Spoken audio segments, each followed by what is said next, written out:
السلام عليكم ورحمة الله وبركاته.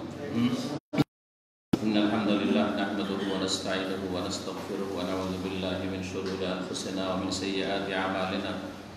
من يهده الله فلا مضل له ومن يضلل فلا هادي له وأشهد أن لا إله إلا الله وحده لا شريك له وأشهد أن محمدا عبده ورسوله صلى الله تعالى عليه وعلى آله وصحبه وسلم تسليما كثيرا. أما بعد,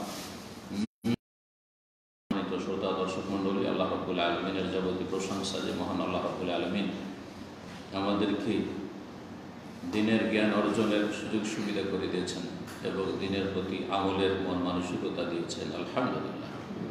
আল্লাহ রাব্বুল আলামিন বড় নিয়ামত হচ্ছে ঈমান, ইসলাম, এবং ঈমান ইসলাম সম্পর্কে, তাওহীদ সুন্নাত সম্পর্কে জ্ঞান লাভের সুযোগ পাওয়া এবং জ্ঞান হাসিলের তৌফিক পাওয়া। মান ইউরিদিল্লাহু নবী মুহাম্মদ রাসূলুল্লাহ সাল্লাল্লাহু আলাইহি ওয়াসাল্লামের উপর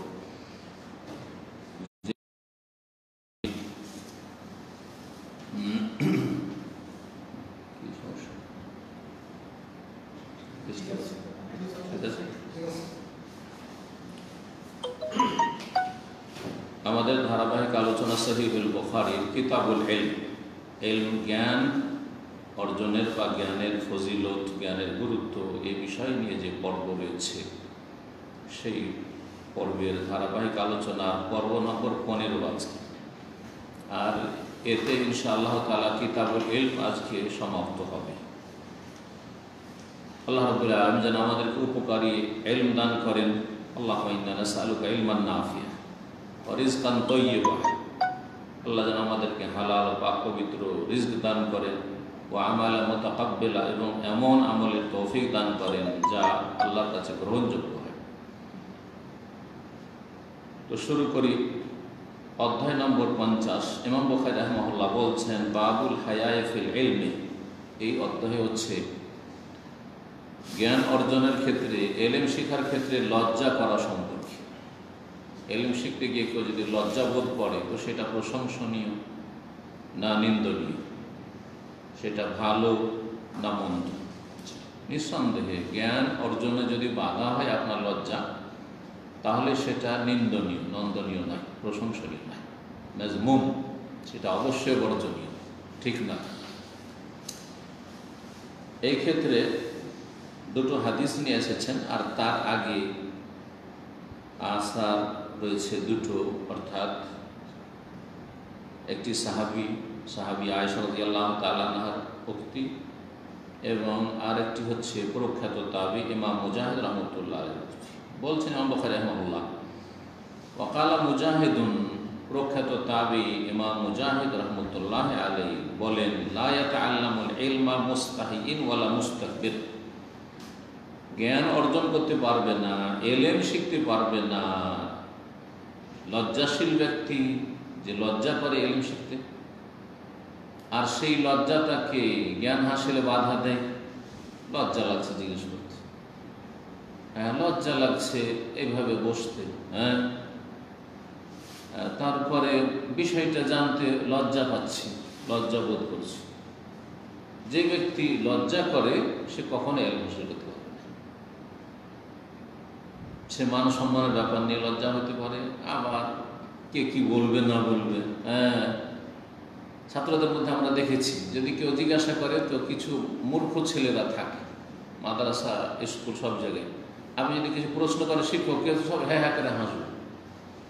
অনেকে এটা লজ্জা পায় যে আমি জিজ্ঞাসা করে কি জিজ্ঞেস করবো, ছাত্ররা হাসবে, ভালো লাগবে না, হ্যাঁ সুতরাং আমি জিজ্ঞাসাই করব। আবার অনেকে চিন্তা করেন যে উনি তো আমার কলিগ, ওনাকে জিজ্ঞেস করবো, লজ্জা লাগে, মান সম্মান দেবে। এইরকম যার চিন্তা, সে কখনো ইলম শিখতে পারবে না। জানছে না, আর জানছে যে আমার সাথী সঙ্গে আছে, অন্যান্য আলেমরা, স্টাফ আছে, তারা বিষয়টা সম্পর্কে আমাকে উপকার করতে পারবে, কিন্তু সে লজ্জায় জিজ্ঞেস করছে না, কখনো ইলম শিখতে পারবে না, কখনো ইলম শিখতে পারবে না। লজ্জার দিকটা বিভিন্ন দিক রয়েছে লজ্জা। এক কথায় ইলম অর্জনে যদি বাধা হয় আপনার লজ্জা, সেটি প্রশংসনীয় লজ্জা নয়। যেই লজ্জা প্রশংসনীয়, আল হায়া শুবাতুম মিনাল ঈমান, লজ্জা হচ্ছে ঈমানের একটি শাখা। সেই লজ্জা প্রশংসনীয় লজ্জা। সেটা হচ্ছে যেই লজ্জা আপনাকে পাপ থেকে বাঁচিয়ে রাখে এবং নেকির কাজে আপনাকে উদ্বুদ্ধ করে। লজ্জার কারণে আপনি অনেক পাপ থেকে বাঁচছেন। সামনে অনেক মহিলারা সবাই ফেল করে তাকাচ্ছে, যেমন নোংরা জায়গার মাছি ভ্যান ভ্যান করে ওইরকম করেছে, কিন্তু আপনি লজ্জায় তাকাতে পারছেন না, অথচ আপনারও যৌন চাহিদা আছে। প্রশংসনীয় লজ্জায়। আর এই দাড়ি থাকলে এই লজ্জাটা আরো বেড়ে যায়। এই জন্য একটা দাড়ির উপকারিতা, অনেক উপকারিতা আছে দিন দুনিয়ার বড় উপকারিতা, যে দাড়ি নিয়ে অনেক পাপ থেকে বাঁচতে পারবেন। দাড়ি থাকলে অনেক গুনাহ থেকে বাঁচতে পারবেন আপনি। যা দাড়ি নেই ও যে কোনো কিছু দেখছে, হারাম দেখছে, লজ্জা পায় না, কিন্তু আপনাকে লজ্জা লাগবে। বাস্তব সত্য পরীক্ষা করবে। একযুগ ছিল মানুষের কাছে মোবাইল টোবাইল ছিল না এই দামামের মার্কেটে, আর সব সারি হয়ে গেলোতে টিভির দোকান ছিল। আর তখন বিভিন্ন জায়গার ম্যাচগুলি যে খেলাধুলা চলতো, হ্যাঁ, ইন্টারন্যাশনাল খেলাগুলি, দাঁড়িয়ে দাঁড়িয়ে কিছু নির্লজ্জরা দেখতো না, যাদের লজ্জা নেই তাদের দেখতে পারে। কিন্তু একজন সম্ভ্রান্ত ব্যক্তি, একজন ভদ্র ব্যক্তি, সম্মানিত ব্যক্তি যে লজ্জাশীল দেখতে পারবে? খারাপ লাগছে লোকজনের সাথে ব্যবহার করে দাঁড়িয়ে থাকবে, হতেই পারে না। আপনারা বুঝতে পারছেন? লেডিস মার্কেট পাশে, লেডিস মার্কেটে নির্লজ্জরা অবাধে ঘুরছে, মেয়েদের আশপাশে এদিক সেদিক তাকাচ্ছে, শত শত মেয়েদের দিকে নজর দিচ্ছে, যতক্ষণ পর্যন্ত সম্ভব। এই দিক থেকে ওই মেয়ে আসছে, এই তাকাইতে তাকাইতে তাকাইতে তাকাইতে যত দূর পর্যন্ত আরে কিছু দেখতে না পায়, একটু হাতের আঙুল যদি দেখতে পায়, চোখের একটু ফাটল দেখতে পায়, ওই দিকেই তাকাচ্ছে ও। কিন্তু একজন ভদ্র মানুষ যে লজ্জাশীল, সে কখনো তাকাতে পারবে না। মহিলা আসলে নিচে পল্লীর মহিলা বুদ্ধবিন আফসার দৃষ্টি নত করে নেবে। এই লজ্জা হচ্ছে প্রশংসা। যেই লজ্জা ভালো কাজে কি করে? উদ্বুদ্ধ করে। আজান হয়ে গেছে আর বাইরে দাঁড়িয়ে থাকবেন, লজ্জায় মসজিদে ঢুকছে, ভালো কাজে আপনাকে উদ্বুদ্ধ করলে এই লজ্জা পাপের কাছ থেকে বাঁচিয়ে রাখলো, সেই লজ্জা হচ্ছে প্রশংসনীয়। কিন্তু যেই লজ্জা নিন্দনীয়, বর্জনীয়, খারাপ, যেই লজ্জার কথা এখানে বলা হয়, সেটা হচ্ছে এলেম শিখতে বাধা, একটা সুন্নতের উপর আমল করতে বাধা, বেদাত ছাড়তে বাধা। লজ্জা লাগছে, সবাই সম্মিলিত মোনাজাত করছে, আমি কি করে ছাড়বো? লজ্জা লাগছে রফুল এদেন করতে, লজ্জা লাগছে আমিন বলতে, হ্যাঁ, লজ্জা লাগছে আমার বাপ মা মারা গেছে, সবাই গ্রামে অনুষ্ঠান করছে, ভোজ করছে, খাওয়া দাওয়া করছে, আমি যদি না করি লোকে কি বলবে? ঠিক না? এই লজ্জা নিন্দনীয়, গুনার কাজ।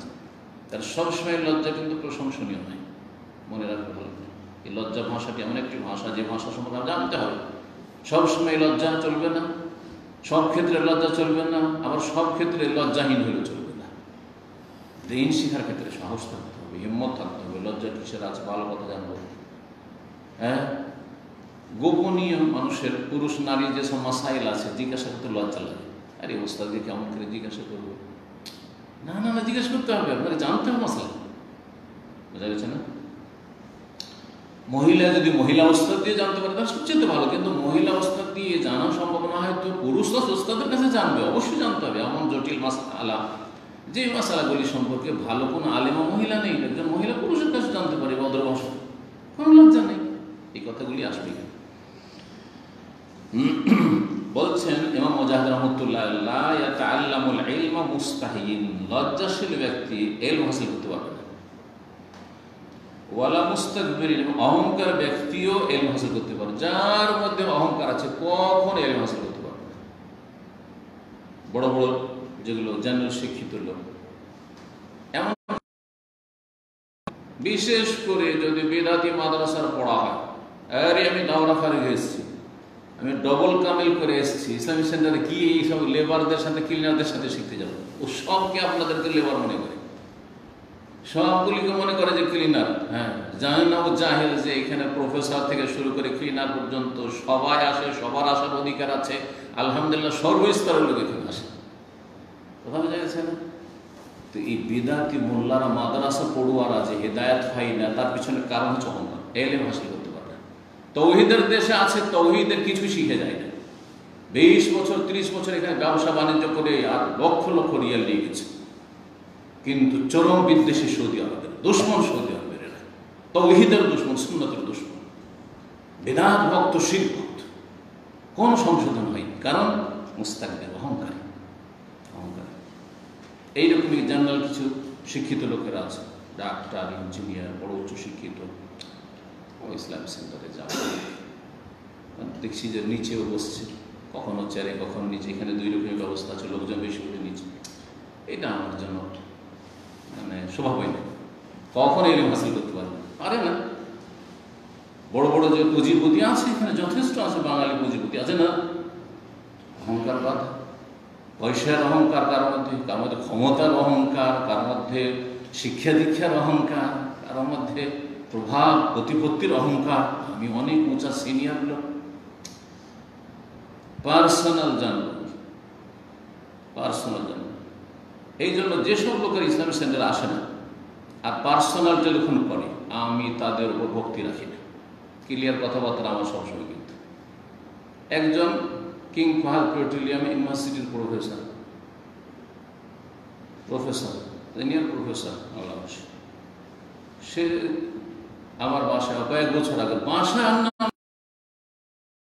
কিছু আবার ইউনিভার্সিটিতে প্রফেসর লেকচারার আছে যারা আমাদের সাথে ভালো সম্পর্ক রাখে এবং তারা সেন্টারের সাথে যোগাযোগ রাখে। তো ওদের কাছ থেকে কারো কাছ থেকে যে বাসার নম্বরে দেখছি জোহর থেকে আসর মাঝখানে বিশ্রামের সময়, সেই সময় টেলিফোন দিয়েছে মাসআলা জানো, জীবনেও সেন্টারে আসবে না আর তুমি মাসআলা জানার জন্য আমার বাসার নম্বরে। আমি এটা কখন পছন্দ করি, তুমি যতই বড় লোক, কথা বোঝা গেছে না, যতই বড় মানুষ হও না কেন, তোমার চাইতে অনেক বড় আমার কাছে দিনের এলেম, সুতরাং তার গুরুত্ব থাকতে হবে,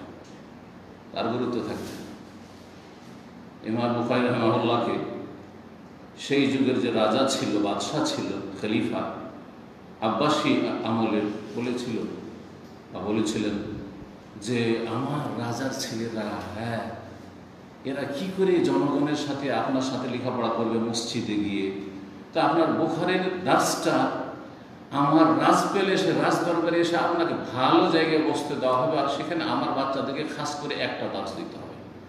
বলেছিলেন যে জাযাকাল্লাহ খাইর, এটা আমার দ্বারা সম্ভব না। এলেমকে আমি এলেমের রাসূলুল্লাহ সাল্লাল্লাহু আলাইহি ওয়াসাল্লামের হাদিসের আমি অবমাননা করতে চাই না, যে যেখানে গরিব আসতে পারবে না, জনগণ আসতে পারবে না, আর রাজার ছেলেরা শুধু হইতে পারবে, সেই নীতিতে বিশ্বাসী আমি, আলহামদুলিল্লাহ সেই নীতিতে বিশ্বাসী। আমার কাছে একটা গরিব সম্মানিত, একটা ক্লিনার সম্মানিত, সে যদি আল্লাহ এবং তার রাসূল সাল্লাল্লাহু আলাইহি ওয়াসাল্লামের কথা শিখে, আমার কাছে অনেক বড় পয়সাওয়ালা তেমন কোনো মূল্য রাখে না, যদি সে আল্লাহ রাব্বুল আলামিনের দ্বীন এবং তার রাসূল সাল্লাল্লাহু আলাইহি ওয়াসাল্লামের সুন্নাহ, তাওহীদ সুন্নাহ শিখার আগ্রহ রাখে। সে আমার মুসলিম ভাই, সেটা আলাদা কথা। মুসলিম ভাই হিসাবে ভালোবাসা আছে, ভক্তি আছে, যতটা তার মধ্যে কল্যাণ আছে ততটা।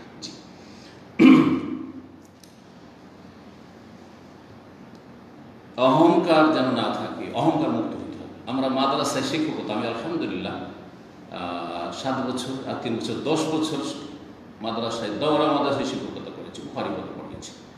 দেখেছি বেশ কিছু শিক্ষক তাদের অহংকার কাজ করে, আবার কিছুর বিপরীত আলহামদুলিল্লাহ আমার চাইতে বা আমাদের চাইতে বয়সে বড়, কিন্তু কোনো একটি কিতাবে কোনো একটি জিনিস বুঝতে পারছেন না, এসে জিজ্ঞাসা করার কোনো লজ্জা মনে করে না।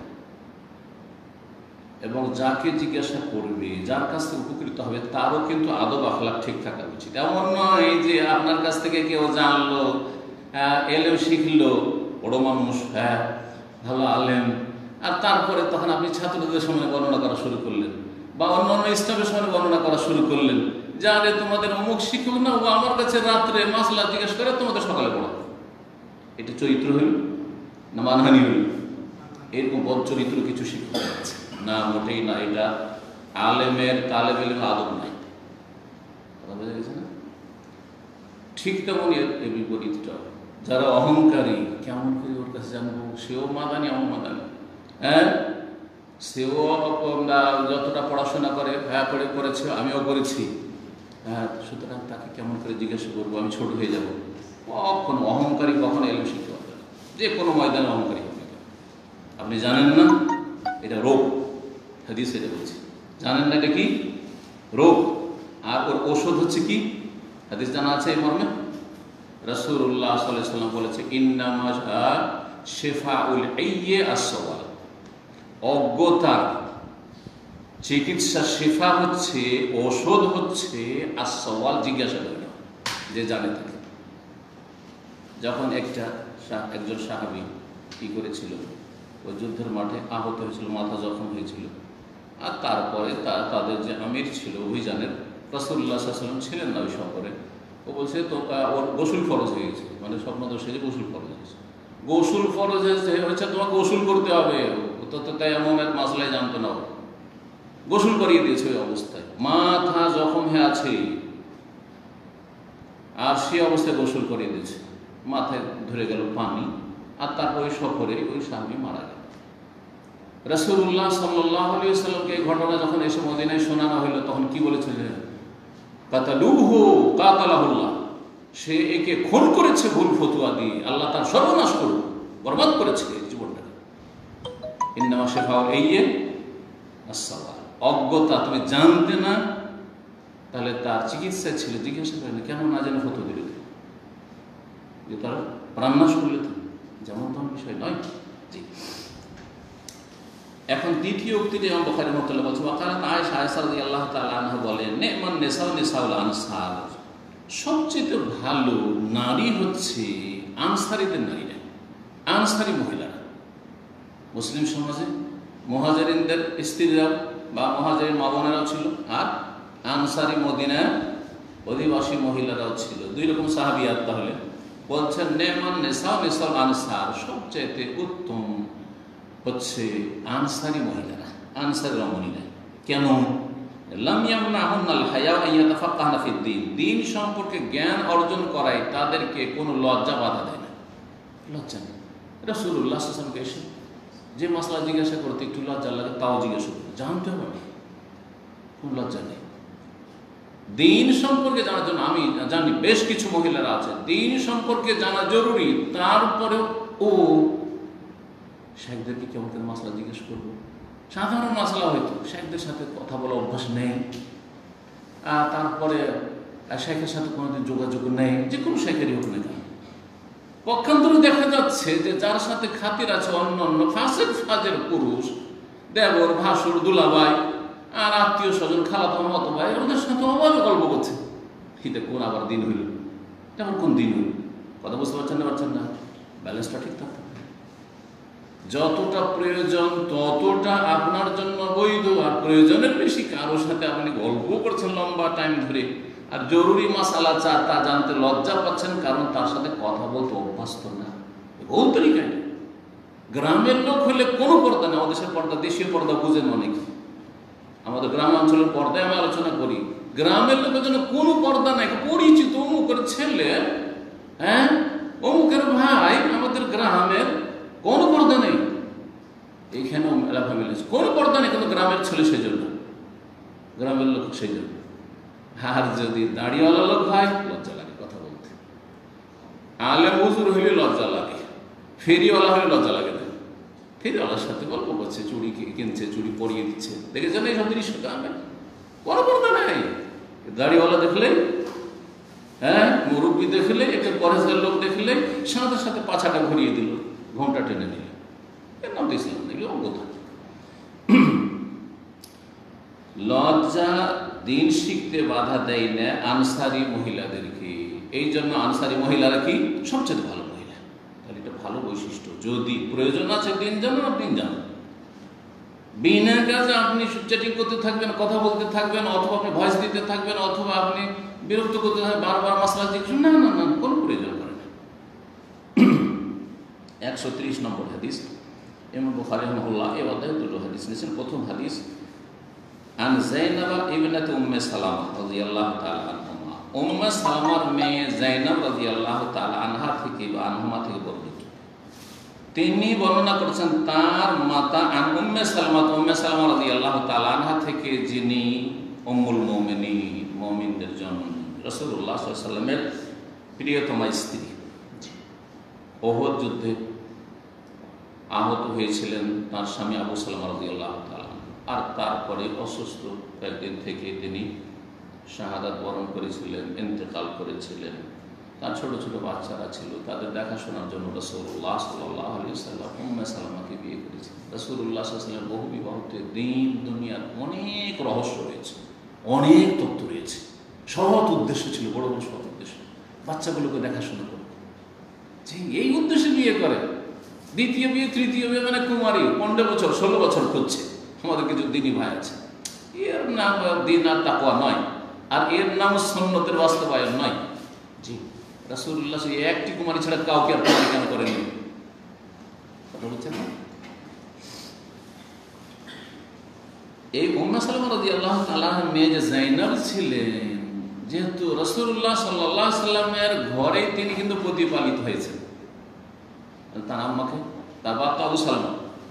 উম্মে সালামা রাদিয়াল্লাহু তাআলা যখন নবী সাল্লাল্লাহু আলাইহি ওয়াসাল্লামের সাথে বিবাহ বসলেন, তখন এই ছোট্ট কচি মেয়ে, কয়েক বছরের মাত্র, রাসূলুল্লাহ সাল্লাল্লাহু আলাইহি ওয়াসাল্লামের বাড়িতে তিনি রবিবারকে রবিবার বলা হয় কোরআনে, রাবাইবুকুম আল্লাতী ফি হুজুরিকুম মিন নিসাইকুম আল্লাতী দাখালতুম বিহিন্না, যেখানে আল্লাহ রাব্বুল আলামিন হারাম যেসব নারীরা তাদের কথা বর্ণনা করেছে, সেখানে রবিবার কোন একজন মহিলাকে বিয়ে করলেন, আর তার মেয়ে আছে, তার মেয়ে আগের স্বামী আছে, তাহলে এই মেয়েটা আপনার জন্য হারাম হয়ে যাবে যখন তার মায়ের সাথে আপনার মিলন হয়ে যাবে। একবার মিলন যদি না হয়, শুধু কবুল হয়েছিল আর তারপরেই ছেড়ে দিলেন, দেখা সাক্ষাৎ হলো না, তাহলে ওই মেয়ের হারাম হচ্ছে। এই মাসআলা আল্লাহ কোরআনে কারীমে স্বয়ং বর্ণনা করেছেন। ইনি ছিলেন রবিবার, নবী সাল্লাল্লাহু আলাইহি ওয়াসাল্লামের বাড়িতে তরবিয়ত হয়েছে, তাহলে দিন শিখার কত সুবর্ণ সুযোগ পেয়েছিল রাসূলুল্লাহ সাল্লাল্লাহু আলাইহি ওয়াসাল্লামের কাছ থেকে সরাসরি।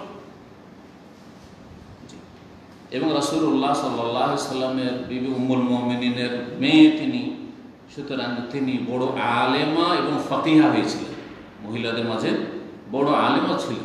আয়েশা রাদিয়াল্লাহু তাআলা আনহার পরে বড় একজন ফাকিহা এই যায়নাব রাদিয়াল্লাহু তাআলা। বাল্য জীবনে নবী সাল্লাল্লাহু আলাইহি ওয়াসাল্লামকে দেখেছেন, সুতরাং এই অর্থে সাহাবী বলা যেতে পারে। কিন্তু রাসূলুল্লাহ সাল্লাল্লাহু আলাইহি ওয়াসাল্লাম থেকে সরাসরি শিক্ষা, ছোট্ট ছিলেন তখন, তেমন কিছু বুঝতেন না।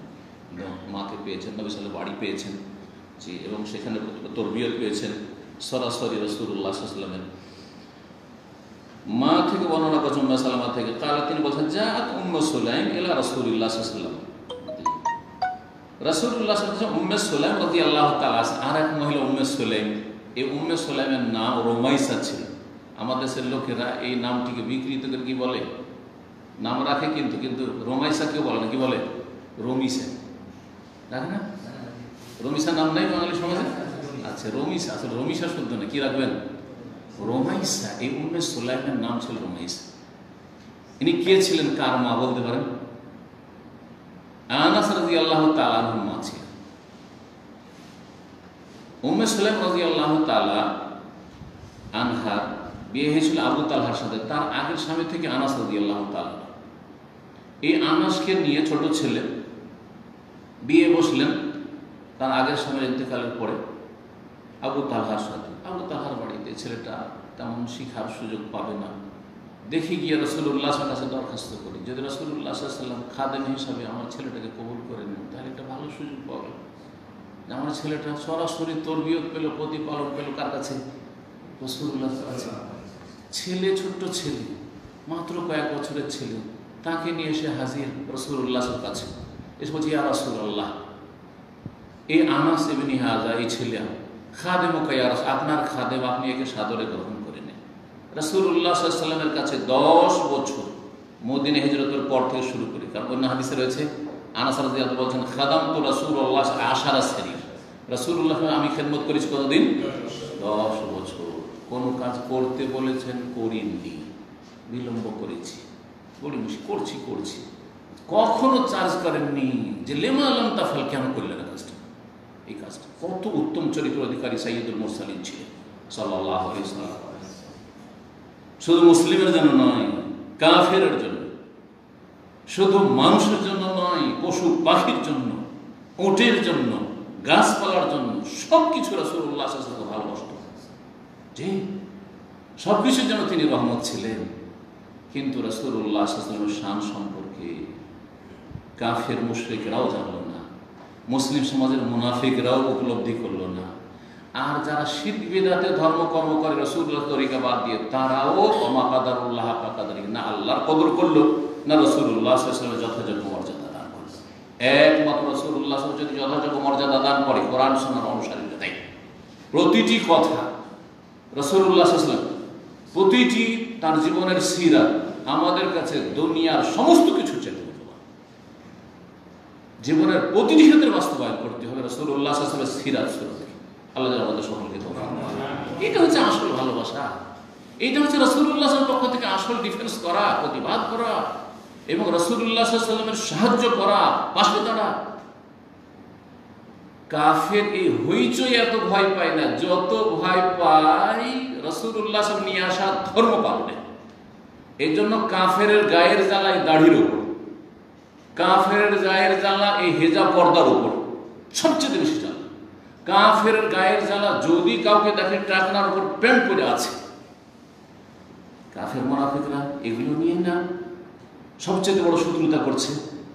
না হেজাব বন্ধ করো, ফ্রান্সে আল্লাহ লানত হোক এই সব জালেমদের উপর যারা হেজাবকে নিষিদ্ধ করছে। মিছিল নিষিদ্ধ না, খুব করো বিক্ষোভ, কারণ গণতান্ত্রিক পথ তোমার অধিকার আছে, কিন্তু হেজাব করতে পারবে না।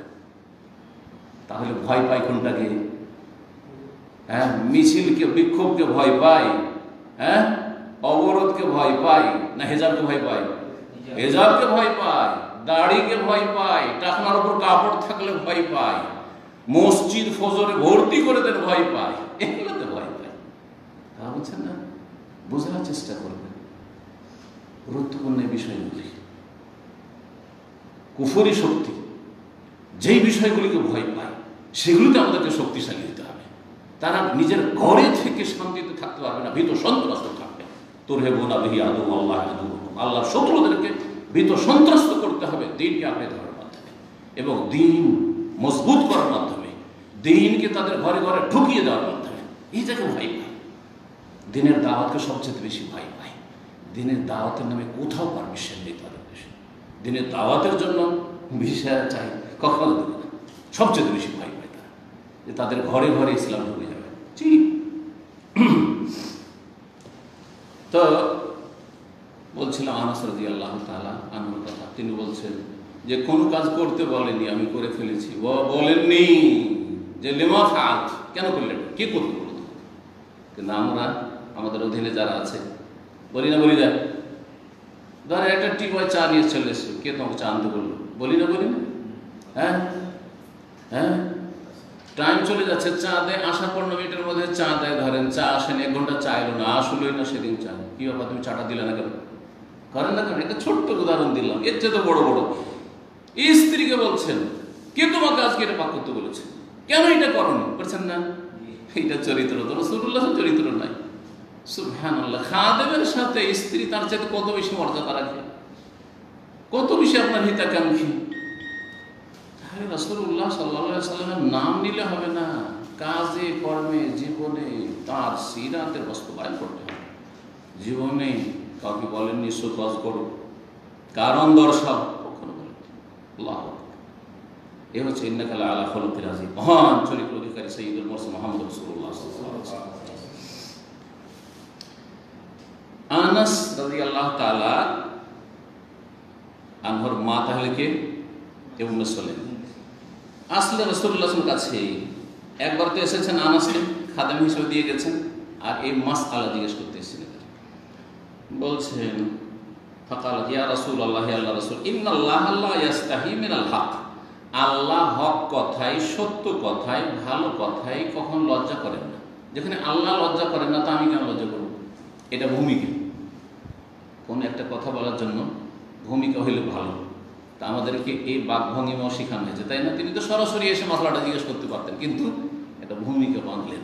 হ্যাঁ, জি। ফাহাল আলাল মারআতি মিন গুসলিন ইযা তালামাত, তাহলে আমি একটি মাসলা জিজ্ঞেস করছি, তা হচ্ছে যে মহিলাদেরকে কি গোসল করতে হবে? মহিলার ওপর কি গোসল ফরজ? এজা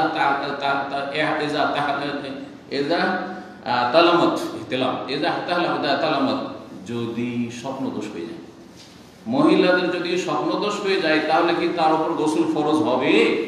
মাসআলা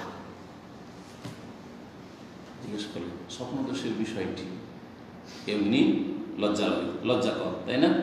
আর তা যদি আবার মহিলার স্বপ্নদোষ হয় আর মহিলাকে বলতে হয়, কত লজ্জার বিষয়। তারপরও এলেম শিখতে হবে আমার গোসল ফরজ কি ফরজ নয় স্বপ্নদোষ করলে। আর স্বপ্ন দোষ দুই রকম।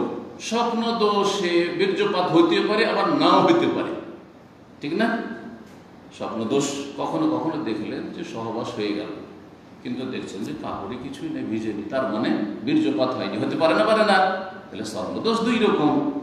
স্বপ্ন দোষ হলে গোসল ফরজ কিনা আর তাও মহিলার মাসআলা। এখন এই লজ্জাকর মাসলা জিজ্ঞাসা করার জন্য ভূমিকা বেঁধে বললেন যে আল্লাহ যেহেতু হক কথায় লজ্জা পান না, সুতরাং এটি হক কথা আমাকে জানতে হবে।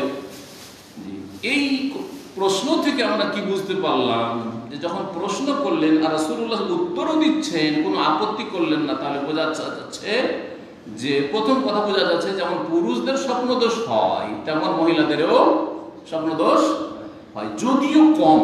এই জন্য অনেক মহিলা না করে দেব, ওর জীবনে হয়তো স্বপ্নদোষ হয়নি, সেই জন্য জানেই। পুরুষদের স্বপ্নদোষ অনেক বেশি হয়, পক্ষান্তরে মহিলাদের স্বপ্নদোষ অনেক কম হয়। কিছু কিছু মহিলাদের আবার স্বপ্নদোষ হয়, আর বেশিও হয় কারো হয়তো, কিন্তু অধিকাংশ মহিলাদের স্বপ্নদোষ খুবই কম হয়, অনেকের হয়তো হয়ই নেই। সুতরাং আপনি কি আপনার স্ত্রীকে জিজ্ঞেস করেন যে তোমাদের কখনো স্বপ্নদোষ হয়, ও তো না করে দিতে পারে, তো সে না করলেও যে কারো হয় না এমন কথা নেই। কথা বোঝা গেছে না? স্বপ্নদোষ হলে কি গোসল ফরজ হবে মহিলাদের উপর? ফাকালা রাসূলুল্লাহ সাল্লাল্লাহু আলাইহি ওয়াসাল্লাম বললেন ইযা রাআতিল মা, হ্যাঁ গোসল ফরজ হবে যদি পানি দেখতে পায়, মানে ভিজা দেখতে বীর্যপাত হয়েছে। তাহলে বোঝা গেল যে বীর্যপাত ছাড়া, কাপড় ভিজা নেই, বীর্যপাত হয়নি, কোনো লক্ষণ দেখতে পাচ্ছেন না বীর্যপাতের, নর হোক আর নারী হোক, কিন্তু স্বপ্নদোষ মানে স্বপ্নে দেখছেন কারোর সাথে সহবাস হয়েছে, সেটা স্ত্রীর সাথে হইতে পারে, যেমন প্রবাসে আছেন স্ত্রীর সাথে সহবাস হইতে পারে, আবার অন্য কারোর সাথে ভীতি হয়ে যেতে পারে, শয়তান খেলা করছে। সেটা অনেক সময় মানুষের অন্তরে কারো কথার উদ্রেক হইলে, কল্পনা হইলে সেটা হইতে পারে, আবার এমনি বিনা কল্পনা তো হয়ে যেতে পারে। আপনার মনে ওই মহিলার কথা কখনো আসেনি, তারপর হয়ে যেতে পারে, বিচিত্র কিছু নেই। এইখানে একটা গুরুত্বপূর্ণ কথা শুনে রাখেন, আর সবগুলি ইনশাআল্লাহ গুরুত্বপূর্ণ কোরআন হাদিসের কথা। সেটা হচ্ছে স্বপ্ন দোষ হয় শয়তানের পক্ষ থেকে, তাই।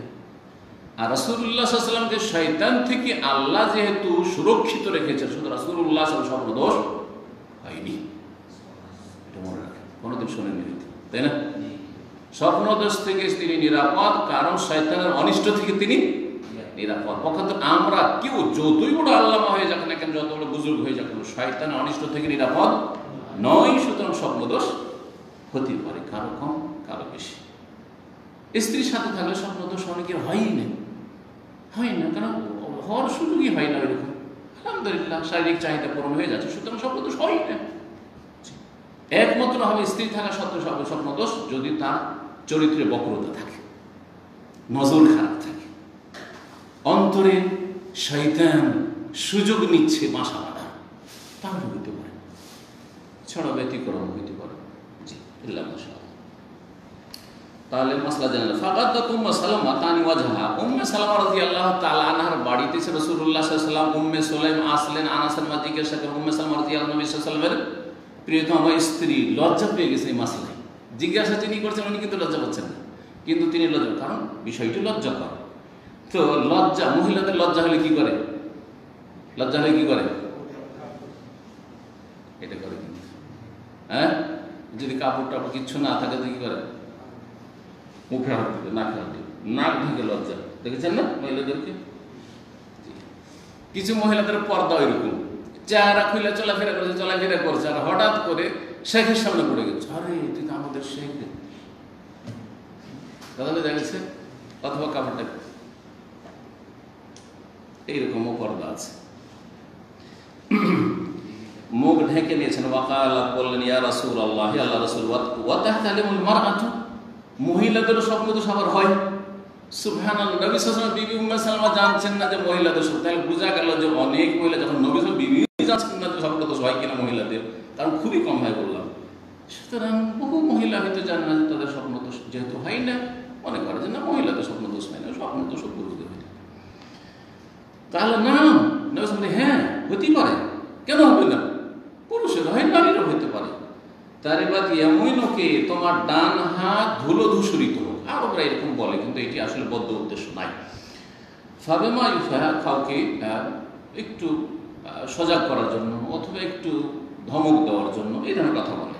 ফাবেমা ইউশবিহুল ওয়ালাদ, যদি স্বপ্নদোষী না হবে, বীর্যয়ী মহিলাদের না হবে, তাহলে তাদের আকৃতিতে সন্তানরা কেমন করে আসে? কোন কোন বাচ্চা মায়ের মতো দেখতে কেমন করে হয়? তাহলে অবশ্যই তাদেরও বীর্য আছে, এই জন্য কি হয়, তাদের বীর্য প্রাধান্য পেলে বা তাদের বীর্যপাত আগে হইলে, যেটা হোক না, দুটির অর্থ করা হয়েছে, গালাবা শব্দটি এসছে, তাদের বিস্তার লাভ করলে তখন মেয়ে সন্তান হয়, মায়ের দিকে টান দেয়, অথবা মেয়ের মতো দেখতে ছেলে সন্তানই হয়েছে কিন্তু দেখতে বাপের সাথে একটু মিল নাই, না রঙে না ঢঙে। হ্যাঁ, বাপ হয়তো খাটো আর মা লম্বা, ছেলে মাশাআল্লাহ সব মায়ের মতো লম্বা, তো মায়ের টানে গেছে। এই কারণে 131 নম্বর হাদিস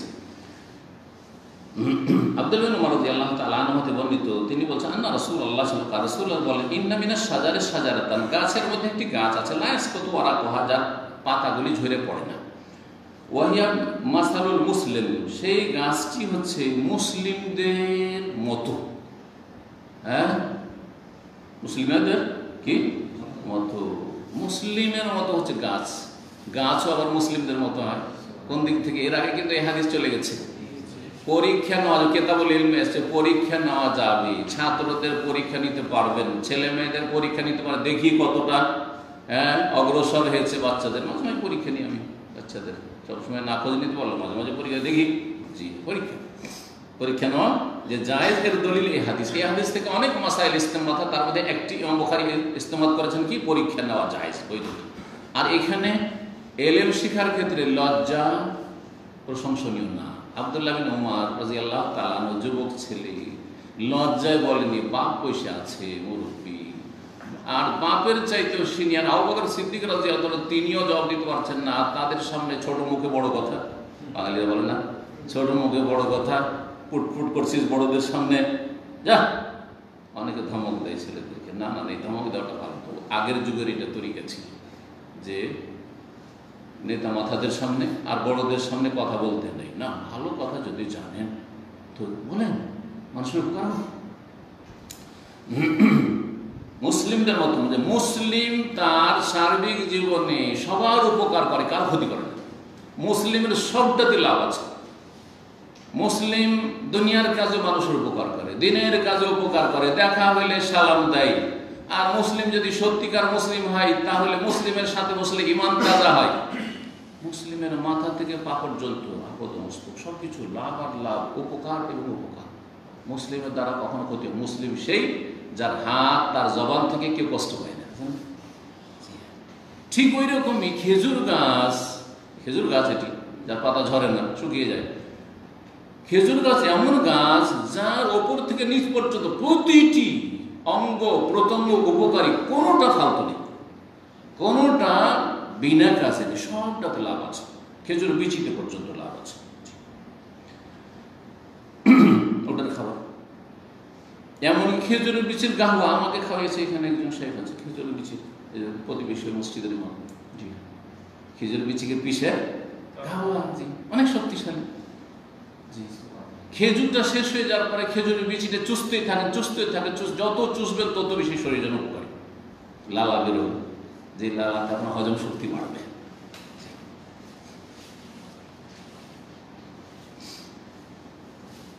হাদিসুনি মাহি, আচ্ছা তোমরা বলো তো সেই গাছটি কি? পরীক্ষা করছেন রাসূলুল্লাহ সাল্লাল্লাহু আলাইহি ওয়াসাল্লাম।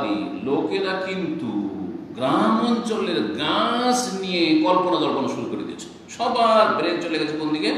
গ্রামের গাছপালার দিকে। মদিনা শহরের দিকে আর কেউ তাকাচ্ছে না, অথচ মদিনার চারিদিকে খেজুরের বাগান আর বাগান, বাগান আর বাগান, এখনো তখন। ওয়াকাফি নাফসি, কিন্তু আমার মনে মনে এই কথা একবারে গেঁথে গেছে, আন্নাহা নাখলাতু, সেটি হচ্ছে খেজুর গাছ। কালা আব্দুল্লাহ বিন উমর বলছেন রাদিয়াল্লাহু তাআলা আনহু, ফাস্তাহিয়াইতু, আমি লজ্জা পেয়ে গেলাম, উত্তর দিতে লজ্জা পেয়ে গেলাম। রাসূলুল্লাহ জিজ্ঞাসা করলেন, কিন্তু উত্তর জানা সত্ত্বেও দিলাম না, লজ্জায়। লজ্জা কিসে বাধা দিল? এলেমের কথা পেশ করতে বাধা দিল, প্রশংসনীয় না। ফাকালু ইয়া রাসূলুল্লাহ, হ্যাঁ, লোকেরা বলল যে আমরা তো বলতে পারলাম না, হে আল্লাহ রাসূল, আখবিরনা বিহা, আপনি বলে দেন। অন্যান্য সাহাবীরা কেউ বলতে পারলেন না, একমাত্র আব্দুল্লাহ বিন উমর ছাড়া কেউ বলতে পারেননি। কিন্তু তিনি বলেননি লজ্জায়। ফাঁকা রাসূলুল্লাহ সাহিয়ার নাখলা, তো রাসূল বললেন সেটা তো খেজুর গাছ, খেজুর গাছের পাতা ঝরে না। কাল আব্দুল্লাহ তখন বলছেন আব্বাকে, উমর রাদিয়াল্লাহু মজলিসে বসে, হাদ্দাসতু আবি বিমা ওয়াকা ফি নাফসি, আমি আমার আব্বাকে বললাম যে আমার মনে কিন্তু এই কথা গেঁথেছিল, আর আমি বলতে গিয়ে বললাম না, লজ্জায় বললাম না যে আপনারা বসে আছেন, আবু বকর সিদ্দিক বসে আছেন, কেমন করে বলবো, বিয়াদবি। ফাকালা বললেন তখন কে? বাবা ওমর রাদিয়াল্লাহু আনহু, আনতা কুনা কুলতাহা আহাব্বু ইলাইহি মিন আন ইয়াকুনা লিকাযা ওয়া কাযা, তুমি যদি সেটা বলে দিতে তাহলে সেটা আমার কাছে অধিক প্রিয় হতো আমার জন্য এত এত ধন সম্পদ চাইতে। আর আরবদের মধ্যে সবচেয়ে মূল্যবান ধন সম্পদ ছিল লাল উট। উটের বেশি তারা চিন্তাই করতেন না, না পেট্রোল, না রিয়াল, না বড় বড় চাকরি, না আর কিছু। তখন তার মূল্যবান কি ছিল? সম্পদ উট ছিল। সুতরাং লাল উটের চাইতে আমার জন্য উত্তম হইতে বাবা, তুমি বলনি কেন?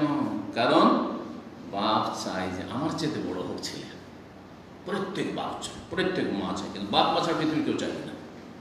ব্যতিক্রম হতে পারে, হাজারো একটা খুঁজে পাবেন না যে আমার চাইতে বড়। ভাইও, মায়ের পেটের ভাইও ভাববে না যে আমার চাইতে বড় হোক, অসুবিধা দেখি আমি পারলাম না, আমার চাইতে বড় হোক, ইল্লা মাশাআল্লাহ, ইল্লা মাশাআল্লাহ। কিন্তু বাপ মা, প্রত্যেক বাপ মা সৎ অসৎ, আরে আমি না হয় মূর্খ থেকে গেছি, আমার ছেলেটাকে আমি কিছু করবো, আমি না হয় দিন শিখতে পারি না, আমার ছেলেটাকে হাফেজে কোরআন করবো, আলেমে দিন বানাবো। বলছেন আমার ছেলে জি, যতই বড় হয়ে যাবে না কেন আরো দোয়া বেরোয়।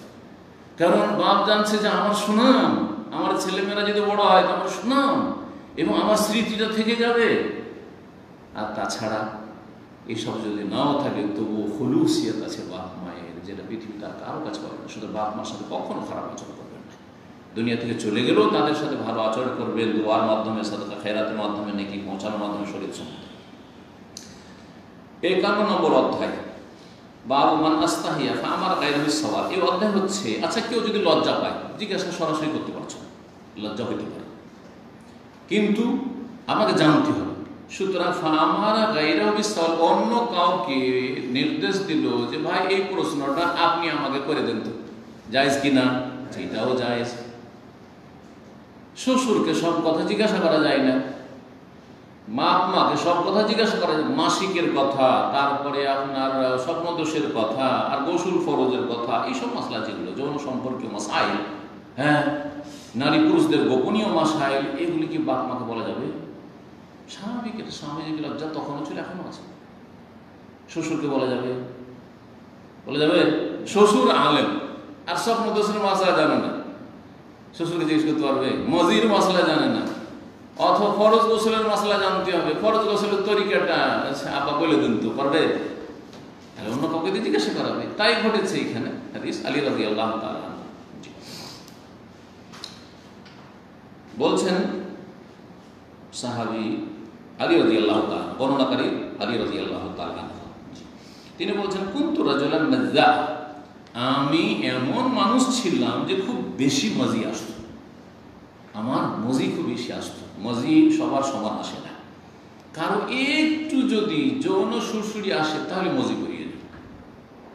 কারোর সাথে কথা বলেনি, শুধু একটু মনে পড়েছে স্ত্রীর কথা, ওইদিকে রসে গেছে, অনেকে হয়তো।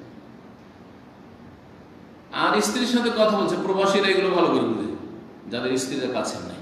একটু স্ত্রীর সাথে কথা বললেই ওদিকে, হ্যাঁ, কোনো মহিলার সাথে কথা বললে ওইদিকে রসে বসে আছে, মজি বেরিয়ে বসে আছে।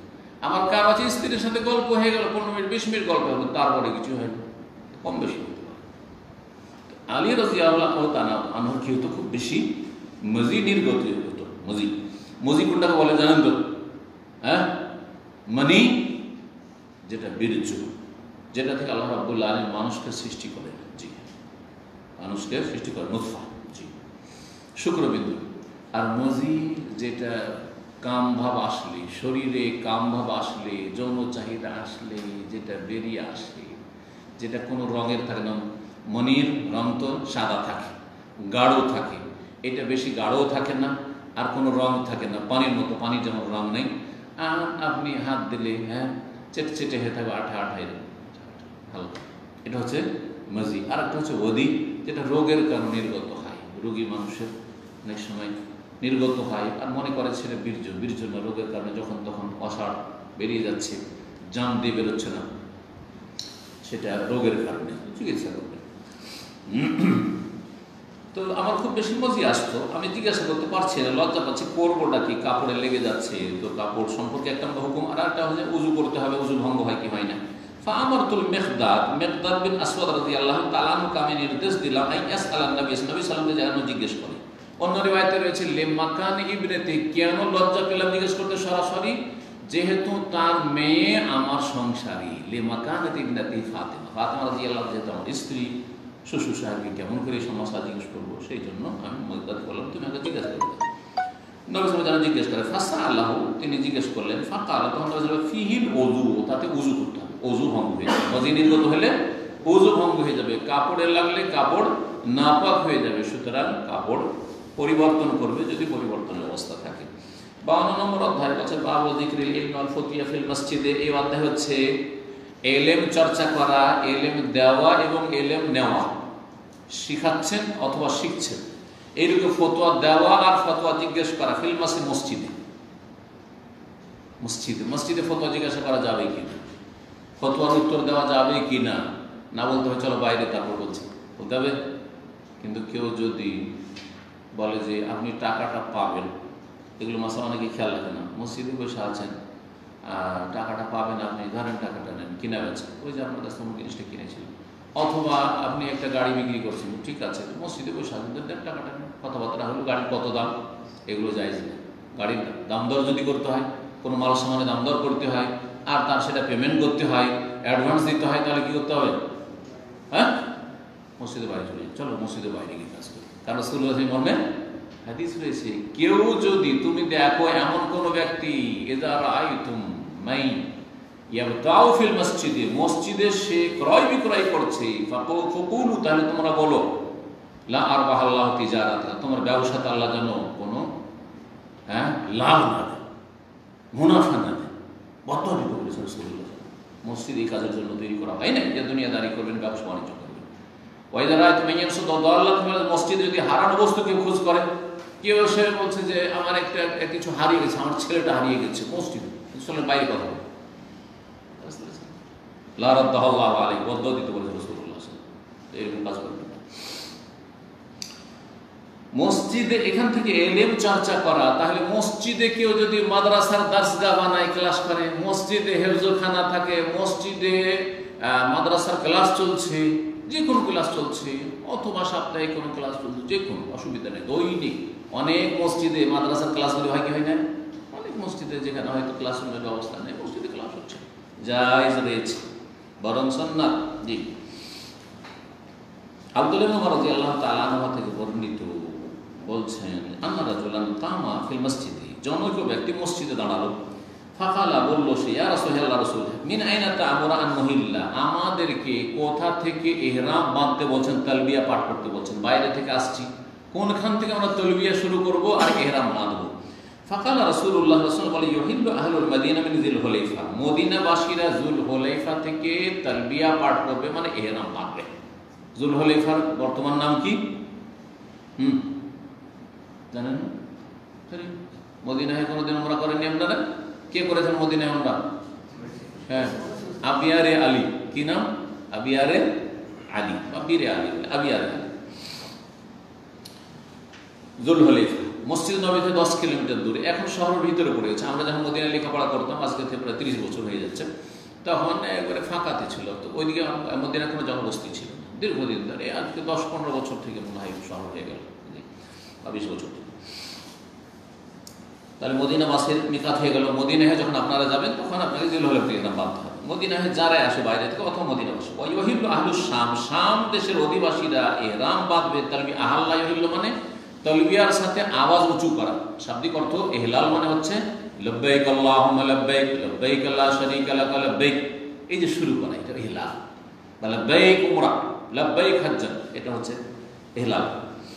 শাম দেশের লোকেরা ইহরাম বাঁধবে, তালবিয়া শুরু করবে মিনাল জোহফা, জোহফা নামক স্থান থেকে। জোহফা যেটি বর্তমান রাবেগ শহরের কাছে।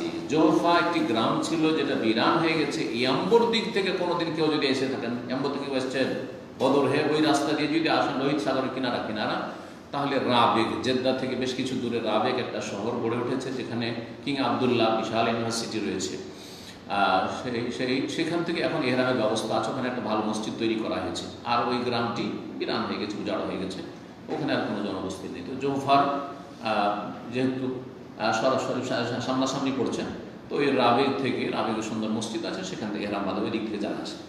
আমি 1-2বার বক্তব্য করতে গিয়েছি বদরে এবং এম্বোতে, এবং সেখান থেকে মক্কা যখন এসেছি তখন এহরাম বেঁধেছি। এই মিকাত থেকে আলহামদুলিল্লাহ এহরাম বেঁধেছি, আর মদিনা থেকে তো বহুবার এহরাম বেঁধেছি। আর আরেকটি হচ্ছে তায়েফের সেল থেকে, এখান থেকে তো অনেকবারই, কারণ এটি আমাদের সোজা রাস্তা। এছাড়া আর কোন মিকাত আছে? চলেন দেখেন। আর নাজদবাসীরা, আল কাসিম রিয়াজ, এবং যারা রিয়াজ হয়ে অতিক্রম করবে, আলহাসা দাম্মাম যারা আছে, এরা নাফরুল বাতেন, এরা কোন দিক দিয়ে যায়? এরা এদিক দিয়ে যায়। হ্যাঁ, তায়েফের রাস্তা দিয়ে বেশিরভাগ যায়। তো তায়েফের রাস্তা দিয়ে যখন যাবে তখন কোথায় এহরাম বাঁধবে?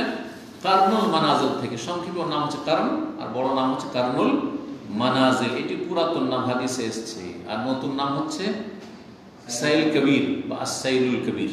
সাইল কবির, দুটো জায়গা আছে, একটা সাইল সগীর, সাইল কবির, এই জন্য সাইল কবির। ওয়াকাল ইবনে মালিক, তার মানে পূর্ব দিকের লোকের, এক কথায় পূর্ব দিক থেকে কেউ আসে তাহলে কোথেকে এহরাম বাঁধবে? আর ভারত বাংলাদেশ পূর্ব দিকে, সেদিক থেকে যদি আসে তাহলে এহরাম বাঁধবে কোথেকে? যখন ফ্লাইটটা ক্রস করবে তায়েফে, কারনুল মানাজিল তায়েফের পাশে। আর যখন উত্তর পশ্চিম দিক থেকে আসবে তখন জৌফা, রাবেগ থেকে এহরাম বাঁধবে। উত্তর পশ্চিম দিক দেশের লোকেরা যখন আসবে, এমন আফ্রিকা থেকে আসছে, ইউরোপ থেকে আসছে যখন।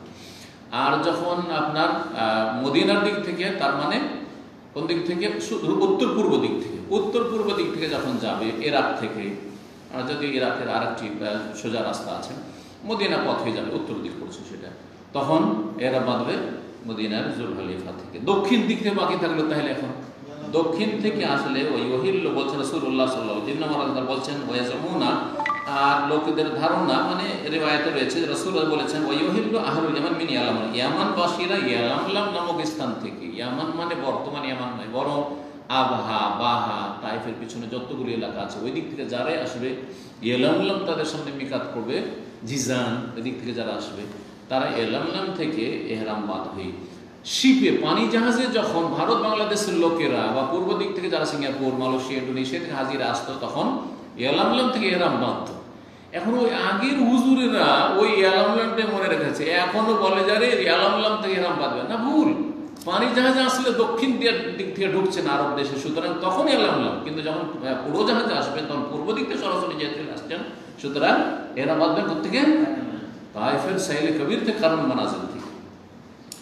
ইবনে উমর রাদিয়াল্লাহু তাআলা বলছেন, লাম আফকাহ হাযি মিন রাসূলিল্লাহ, রাসূলুল্লাহ সাল্লাল্লাহু আলাইহি ওয়াসাল্লাম থেকে এই বিষয়টি আমি ভালো করে বুঝতে পারি।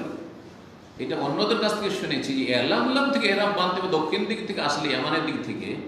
এই বিষয়টি আমি ভালো করে বুঝতে, তাহলে বোঝা গেল যে বড় বড় সাহাবায়ে কেরামরাও সব বিষয় সম্পর্কে ওইভাবে ভালোভাবে উপলব্ধি করতে পারেন। সুতরাং আমরা কেউ যদি বড় মনে করে, বড় না, তারপর কেউ বড় মনে করে, আর কোনো মশলা যদি নাও বুঝি, নাও জানি, কোনো দোষের কথা নেই। না, দোষের কথা কোথায়? ইবনে উমর রাদিয়াল্লাহু তাআলা কোথায় আমরা? সুতরাং এই যে শ্রেণী আলেমদের মধ্যে অহংকার রয়েছে, মোটেই না, মোটেই না। যত এলেম শিখেন না কেন, যত এলেম শিখেন না কেন, কিছুই শিখেন না। এর আগে খেজর আর মুসা আলাইহিস সালামের হাদিসে কি বোঝা গেল? খেজর আর মুসা আলাইহিস সালামের এলেমে যদি সামান্য সূচের ডগায় যে পানিটা উঠে অতটার সাথে তুলনা করা হয় সাগর থেকে, তো আমরা কোন ক্ষেতের মূলি? চিন্তা করেন, আমরা কোথাকার? তাহলে অহংকার মোটেই না। যার মধ্যে অহংকার আছে সে কখনো এলেম বাড়াইতে পারবে না। আল্লাহ যেন আমাদেরকে অহংকার মুক্ত থাকার তৌফিক দান করেন, এবং যেটুকু আল্লাহ দিয়েছেন সেটুকুতে আল্লাহ যেন বারাকা দান করেন। 53 নম্বর অধ্যায়। হাদিসের সাথে অধ্যায়ের মিল তো বুঝে গেলেন। যে লোকটি জিজ্ঞেস করেছিল মসজিদে দাঁড়িয়ে, যখন মসজিদে দাঁড়িয়ে মাসলা জিজ্ঞাসা করতে পারে, তাহলে দার্স তাদরিসও করতে পারে, পঠন পাঠনও করতে পারে, কোনো অসুবিধা নেই। 53 নম্বর অধ্যায়, বাবু মান আজাব সাইলে আকসার মিম্মা সাআলা। এই অধ্যায় হচ্ছে এমন কোনো জিজ্ঞাসাকারী ব্যক্তি সম্পর্কে, বা এমন কোনো ব্যক্তি সম্পর্কে যেই ব্যক্তি, যেই মুফতি সাহেব জিজ্ঞাসাকারী ব্যক্তিকে যতটা জিজ্ঞাসা করেছিল তার চাইতে বেশি কথা বলে যদি উত্তর দেয়, তাহলে জায়েজ কিনা, না এটা বিরক্ত করা। যেমন আপনি একটা মাসালা জিজ্ঞেস করলেন, আপনার মাসলা বলার সাথে সাথে ওইটা আমি আরও বাড়িয়ে তার সাথে সংশ্লিষ্ট যে কথাগুলো সেগুলো বলে দিলাম। তো এটা আমার জন্য ভালো, আপনার জন্য ভালো না ভালো নয়? কি বলবেন? ভালো। যদি মুফতি মনে করে যে এই মাসআলা এখন দরকার পড়েছে, যেমনই এটা বলবো তখনই তার আর একটা প্রশ্ন জাগবে, সুতরাং সেটার উত্তর একসাথে দিয়ে দিই। আর আমি আমার আলোচনাতে যারা বিষয়ভিত্তিক আমার আলোচনা শুনে আলহামদুলিল্লাহ যারা উপকৃত হয় বলে যে আমার আলোচনা শোনার আগে প্রশ্ন করবেন না, আপনি গোটাটা শুনে নেন, তারপরে দেখবেন যে আপনার যত প্রশ্ন ছিল সবগুলো উত্তরে আলোচনাতে আছে। কথা বুঝতে পারছেন না? কারণ আমি জানছি যে এই বিষয়ের সাথে সংশ্লিষ্ট এই মাসাইলগুলি হতে পারে, সুতরাং এই প্রশ্নগুলি আপনার দেমাগে পরে আসবে, সুতরাং এখনই আলোচনা করে দেওয়াটা উচিত হবে। বুঝতে পারছেন না? জি। তো রাসূলুল্লাহ এরকম অনেকবারই করেছেন।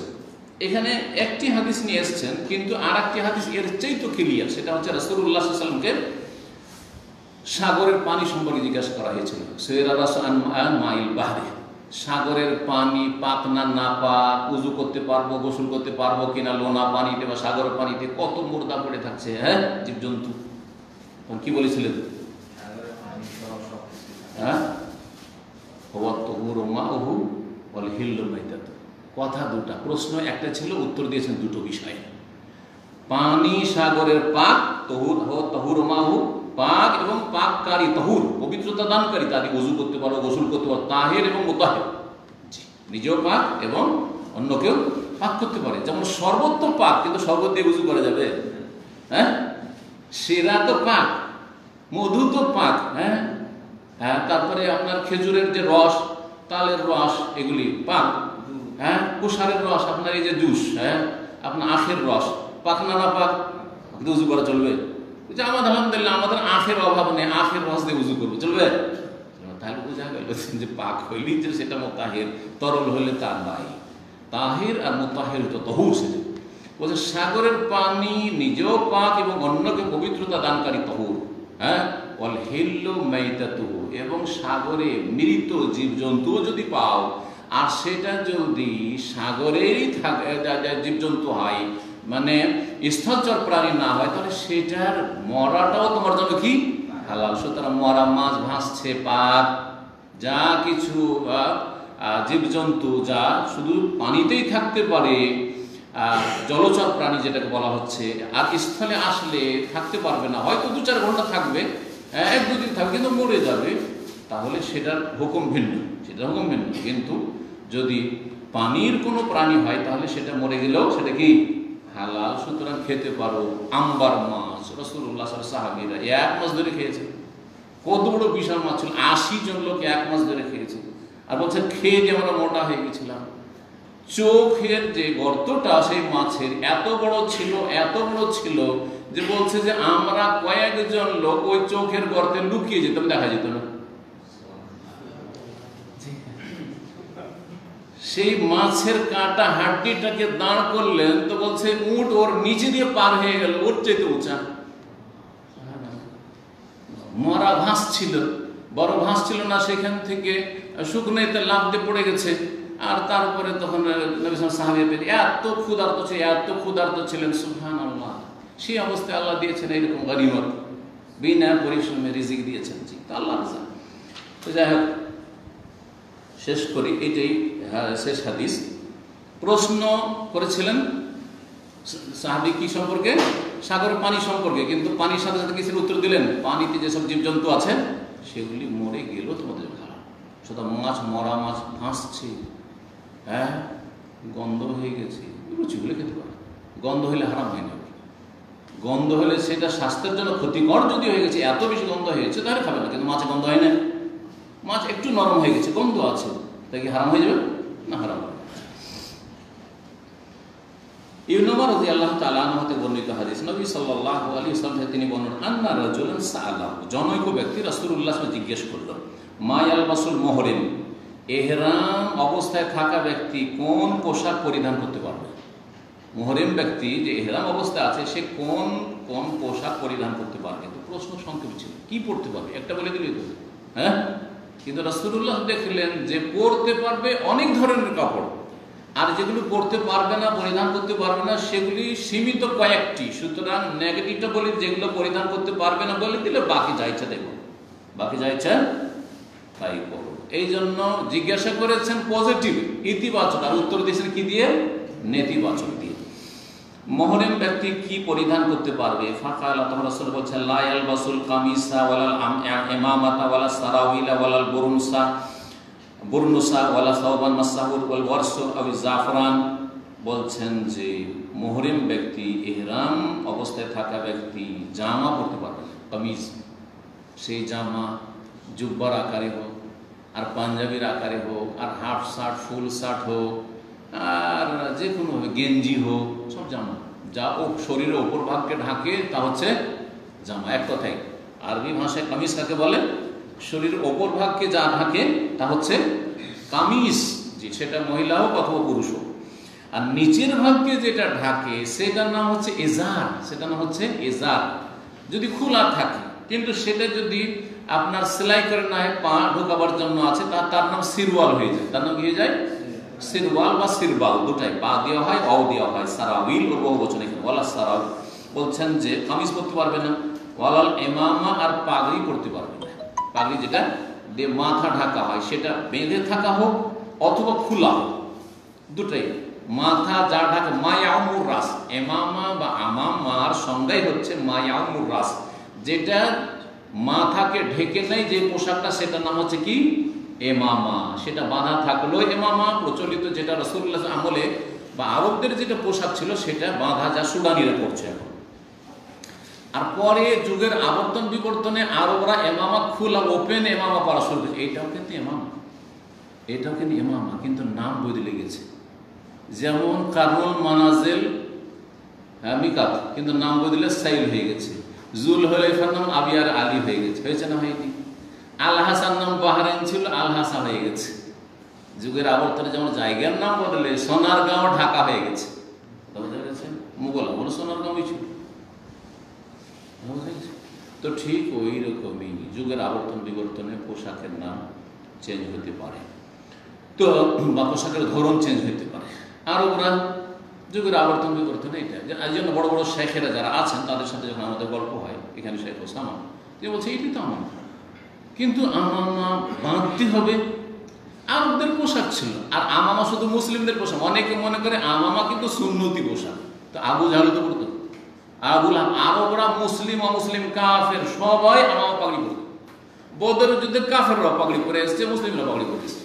তাহলে বোঝা গেল যে আমামাটা কিন্তু ইসলামিক পোশাক না। যুগের আবর্তন বিবর্তনে সেটা মুসলিমরা ব্যবহার করতে লেগেছে, কাফের ব্যবহার করে না, সেটা ভিন্ন কথা। যেমন পাঞ্জাবি, আর তেমন এরা হিন্দুরা ব্যবহার করে না, খুব কমই করছে। কিন্তু এটা কি মুসলিমদের পোশাক নাকি যে আমাদের দেশের হুজুররা সব পাঞ্জাবি পড়ছে? জুব্বা, জুব্বা এটাও করে আরবদের পোশাক। এটা সে আরব মুসলিম পড়তে পারে। কেন লেবানন গিয়ে দেখেন, লেবাননে কোনো মুসলিম পড়তে পারে, মিশরে মুসলিম আছে, খ্রিস্টান, তারাও পড়তে পারে। আরবদের কোনো বাধা আছে নাকি? না। তো কথা হচ্ছে যে লেবাসকে ইসলামী বলা, এটা আসলে ইসলাম বেশ কিছু শর্ত রয়েছে। ওগুলো শর্ত ঠিক থাকলে ইসলামী লেবাস। টাকনার নিচেও যদি জুব্বা চলে যায়, ইসলামী লেবাস নয়। বুঝা গেছে? এমামা পাগড়ি, তাহলে মাথার উপরে এর অবস্থা, এটাও চলবে না, আর পাগড়ি বাঁধাও চলবে না, কোনোটাই চলবে না।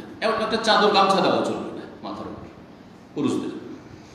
ওয়ালা সারাউইল, এবং সিরওয়াল পায়জামাও চলবে না। জি হ্যাঁ, খোলা লুঙ্গি চলতে পারে, সেলাই করা লুঙ্গি চলবে না। সেলাই করে দিলে আজকে তখন ইজার থাকে না। হ্যাঁ, সেলাইবিহীন, সেলাইবিহীন অসুবিধা নেই। সাদা, সাদা হচ্ছে উত্তম, সাদা কিন্তু ফরজ নয়। আজকালকার সমস্ত মানুষ যারা হজ উমরা করতে আসে অবাক হয়ে যাবে কেউ যদি রঙিন কাপড়ে, হ্যাঁ সবুজ কাপড় অথবা অন্য কোনো কাপড়, নীল কাপড়ে কেউ যদি এহরাম বেঁধে দেয়, গামছা, দেশীয় গামছা আছে, বড় গামছা, মশালা বড় বড় বাঙালি গামছা আছে না নেই? গামছা কেউ গায়ে দিয়ে যদি এহরাম বাঁধে, তোকে রাখবে, রাখবে, মুশকিল করে দেবে। কারণ জাহেল সমাজ, অজ্ঞ, অজ্ঞ জায়েজকে নাজায়েজ মনে করে, যেটা সমাজ করে না সেটা নাজায়েজ। সুন্নত মুস্তাহাব হচ্ছে, উত্তম হচ্ছে সাদা পোশাক, যে কোনো অবস্থায়, আর বিশেষ করে এহরাম অবস্থায়। কিন্তু রঙিন কাপড় জায়েজ, রঙিন কাপড়ে এহরাম যায়, রঙিন কাপড়ে কাফন দেওয়া যায়। উত্তম হচ্ছে মাইয়েদের জন্য সাদা কাপড়, কিন্তু শর্ত না, কোনো শর্ত না, ফরজ না, মোটেই না। যার কাছে জ্ঞান আছে সে বিষয়গুলি জানবে, আর যার কাছে জ্ঞান নেই মনে করে আরে যেটা আমরা বাপ দাদা থেকে পেয়েছি সেটার নাম ধর্ম, আর যেটা পাইনি সেটা কোরআন হাদিসে থাকলেও সেটা ধর্ম না। এটাই তো না অবস্থা, এই বর্তমান অবস্থা। ওয়ালাল বুরনুস, আর বুরনুসও চলবে না। বুরনুস কি জিনিস? এমন জামা, যেই জামা মাথা ঢাকা জামা, সহজ ভাষায় কি বলবো, মাথা ঢাকা জামা, জুব্বা, আর জুব্বার সাথে অ্যাটাচ আছে কি টুপি। এই রকমের জুব্বা আপনার পশ্চিম আফ্রিকার লোকেরা, আলজেরিয়া, তুনিস, টিউনিসিয়া, মরক্কো, এসব দেশের লোকেরা পরে, দেখেছেন এরকম না? উঠিয়ে মাথা ঢেকে দিল, আমি দেখি না ঝুলছে একটু জুব্বার মধ্যে, এইটা। আচ্ছা, শুধু এইটাই না, আজকালকার জ্যাকেট, যে জ্যাকেট, কেন জ্যাকেট যদি এখানে গলা কাটা থাকতো, গলা থেকে নিচে পর্যন্ত, তাহলে এটার নাম হতো কামিজ। জ্যাকেট নাই এখনকার নাম, কিন্তু এর নাম কি? অপর শরীর ঢাকছে, সুতরাং এর নাম কি? কামিজ। আর কামিজের সাথে যদি একটা টুপি এখানে ঝুলে, আর ওটাকে ঠান্ডার সময় মাথায় উঠিয়ে দিলেন, বা কখন কখনো মাঠে উঠিয়ে দিলেন, তো এটার নাম বুরনুস। এটার নাম কি? বুরনুস। বুরনুস যখন চলবে না, তার এমন জামা চলবে না যেটা মাথা ঢাকা জামা, তাহলে টুপিও চলবে না। এর অবস্থায় কেউ যদি এহরামের কাপড় পরে আছে আর তার মাথায় একটা টুপি দিয়ে আছে, জায়েজ না জায়েজ? বলবো যে না জায়েজ। পুরুষের জন্য মাথা ঢাকা জায়েজ নাই, কিন্তু মহিলারা মাথা অবশ্যই ঢাকবে। আর বেগানা পুরুষ থাকলে চেহারাও ঢাকবে, আর বেগানা পুরুষ না থাকলে চেহারা করা, কিন্তু মাথা সবসময় ঢাকবে। আর এমন কাপড়ও পরবে না এহরামকৃত ব্যক্তি বা এহরামকারী ব্যক্তি, যেই কাপড়কে স্পর্শ করেছে বা যেই কাপড় রঙা হয়েছে ওয়ার্কস নামক ঘাস দিয়ে। ওয়ার্কস নামক ঘাস দিয়ে যে কাপড়কে রঙা হয়েছে, প্রাচীন যুগে বিভিন্ন ঘাস দিয়ে কাপড়কে রঞ্জিত করা হতো, রঙা হইত, যাতে কালার হইত। তার মধ্যে একটি ছিল ওয়ার্স ঘাস। ওয়ার্স ঘাসের রঙালে রঙের সাথে সাথে সেন্টও হইত, ওতে একটা সেন্ট আছে, ঘ্রাণ। আর যেহেতু সেন্ট সুগন্ধি এহরামের অবস্থায় জায়েজ নাই, সুতরাং ওয়ার্স নামক কাপড় দিয়ে রঞ্জিত কাপড় দিয়ে এহরাম করা জায়েজ নাই। তাহলে বোঝা গেল যে রঙিন কাপড় জায়েজ, কিন্তু ওয়ার্স নামক ঘাস দিয়ে রঞ্জিত হলে জায়েজ না। বুঝতে পেরেছেন? জি হ্যাঁ। আবি জাফরান, অথবা জাফরান দিয়ে রঞ্জিত যদি হয়তো বোঝা, কেন জাফরানে কি আছে? ঘ্রাণ আছে, সেন্ট আছে, সুতরাং জাফরান ব্যবহার করা বা জাফরানি কাপড়, জাফরানি রং হোক বা জাফরানের সুগন্ধি হোক কাপড়ে জায়েজ নয়। এরকমই আতর সুগন্ধি যদি হেরামের কাপড়ে থাকে জায়েজ নয়। গোসল করে নিয়ে আপনি বগলে টগলে শরীরে আপনার লাগিয়ে নেন, আতর লাগিয়ে নেন, কিন্তু কাপড়ে আপনি লাগাইতে পারবেন, হেরামের কাপড়ে আপনি আতর সুগন্ধি লাগাইতে পারবেন না।